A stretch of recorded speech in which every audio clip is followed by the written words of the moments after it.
Welcome to English Through History. If you enjoy the content, please subscribe. It helps us to create more content, and it also shows us that we're moving in the right direction. In today's episode, we'll pick up where we left off with the second part of the War of the Roses, a quick summary of events leading to today's episode. Richard of York had defeated Henry VI for the second time, and along with the Earl of Warwick, had basically become the power in the nation and verified this with the Act of Accord, which gave him powers of Lord Protector, but it also gave his heir, Edward, the right of succession once Henry VI died. This was fairly shocking to the nobles and disinherited Henry's own son in favour of Richard's. King Henry's wife, Margaret, had escaped the battle and was rallying support against Richard from the nobles who stood against the York power. She took with her her son, the one who'd been displaced. This boy, also called Edward, became a focal figure as a rallying point. So we take up this story a few months later with Richard basically ruling the country with a tenuous grasp. King Henry is under his control, and the displaced heir and the mother preparing to fight against Richard. She'd gained support from Scottish and Welsh nobles and had done well in garnering support for her son. Skirmishes once again took place around England, and it was in one of these that disaster befell the York cause. In a little-known battle near Wakefield, the York army and a Lancaster army clashed. Richard of York had actually fought with the Lancaster forces earlier and had been defeated, and had then retreated to Sandal Castle. Facing a sizable Lancaster force, he'd sent for aid from his son, who had a separate army close by, but before the aid arrived, he left the safety of his castle and was attacked and killed. The reasons for his unusual behaviour in leaving the relative safety is unknown, although some of the theories range from deception from the Lancaster forces to poor decision-making from York himself. But whatever the reason, his death proved a terrible loss to the York cause. Following the death of his father, his son Edward became the new Duke of York, and he brought his forces to finally confront the forces of Margaret of Anjou and her teenage son in 1461 near the village of Towton.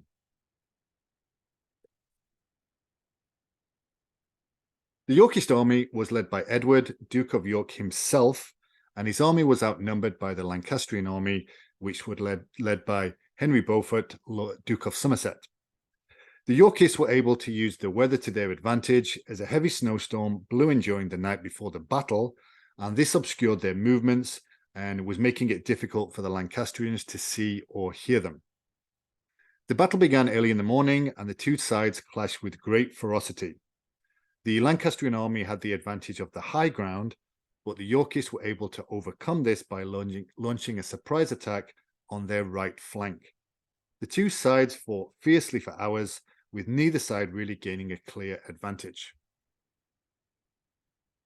And then, at one point after hours of fighting, the exhausted Lancaster army broke, and the Yorkists overran them. The battle was brutal and a bloody affair, with estimates of the number of casualties ranging from 9,000 to 28,000.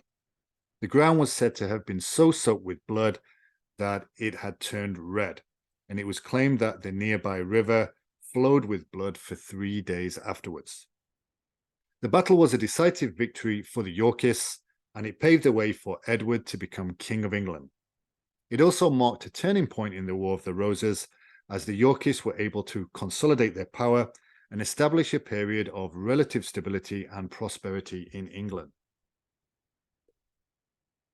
Following the death of his father earlier and the contention of the Act of Accord, Edward decided to act decisively. He proclaimed himself king, and with the Lancaster nobility almost wiped out, he began to deal with the remaining Lancaster nobles, declaring them outlaws and confiscating lands. He also declared that they couldn't pass on their titles or names, effectively ending future uprisings through hereditary claimants. If these nobles who were affected swore allegiance to him, he offered to pardon them in return for loyalty. In this way, he gained some support throughout the country, even in previous Lancaster strongholds. King Henry VI, his wife Margaret, and their son fled to Scotland, where they remained in exile. Powerless and without influence, King Henry VI remained in Scotland for the next 5 years until he was eventually caught and imprisoned in the Tower of London. Margaret herself eventually travelled back to France.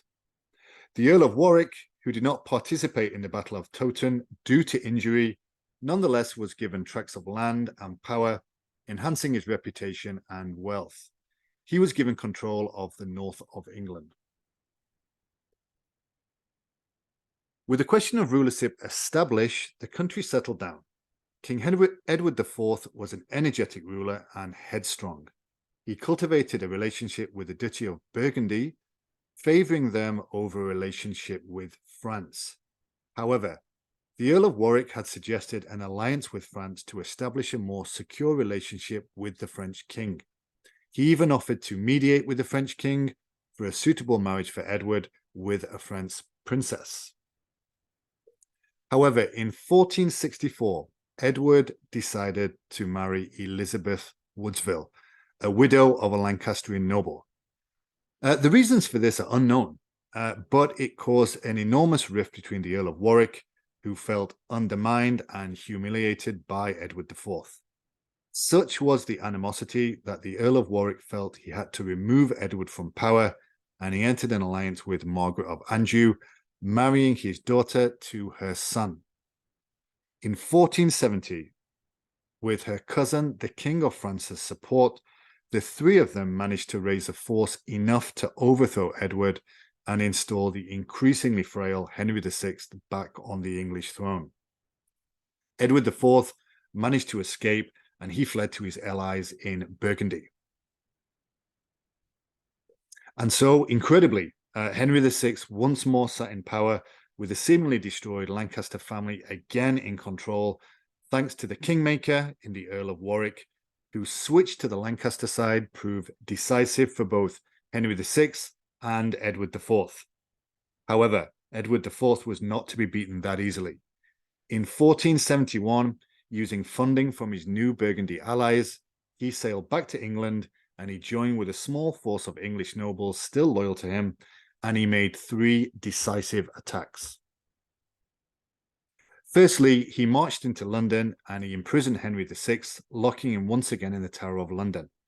He was largely unopposed in this march, which shows the lack of belief of the rulership of Henry VI. This time, Henry VI remained imprisoned until he was killed a little later, presumably under the orders of Edward, although the records remain unclear on that point.